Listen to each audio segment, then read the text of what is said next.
Life in the Green Room is all about helping busy professionals who want more out of their career. We provide action-oriented, tool-based plans to help you start navigating your career in the direction that you choose.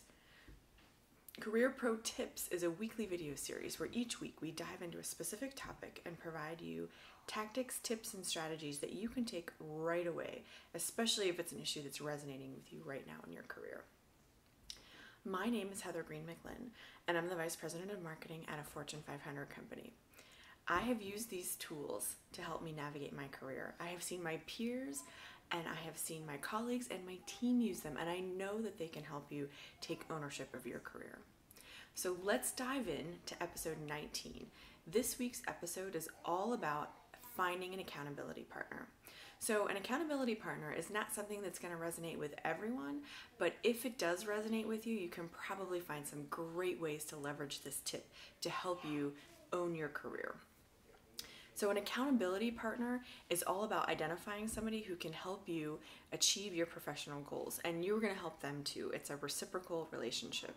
So if you are somebody who meets all of your deadlines and your expectations for your work, and you network like you want to, and your resume is up to date when you want it to be, and you're able to identify opportunities readily, then you probably don't need an accountability partner. If you are somebody who, on the other hand, meets all of your expectations and your deadlines at work, but when it comes to doing things to drive your professional growth, you're falling short. You're just not getting them done. If that is your scenario, then accountability partner could be a great strategy for you to take to help you. So the reason that you would want one is to identify somebody who you can share your professional goals with and have them help you drive the results. So let's talk about how you're going to do it. The first thing you want to do is identify who could potentially be your accountability partner. And you have a couple of choices here.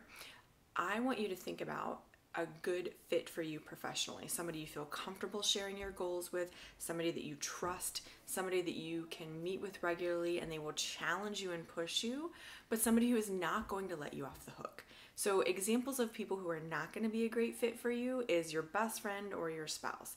These are not great accountability partners because they probably know you too well, and I can see it being like, well, you've had such a busy week, I totally get it, we'll get back to it next time. Or your accountability partner, not that they're not going to be empathetic towards you, but they are going to push you and challenge you.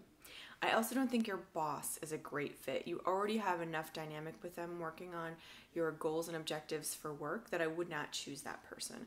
So I would find a colleague, a peer, somebody you know from an industry, somebody from college, somebody from a different company that you know. Those types of people are going to be much better fits for you to have a successful accountability relationship.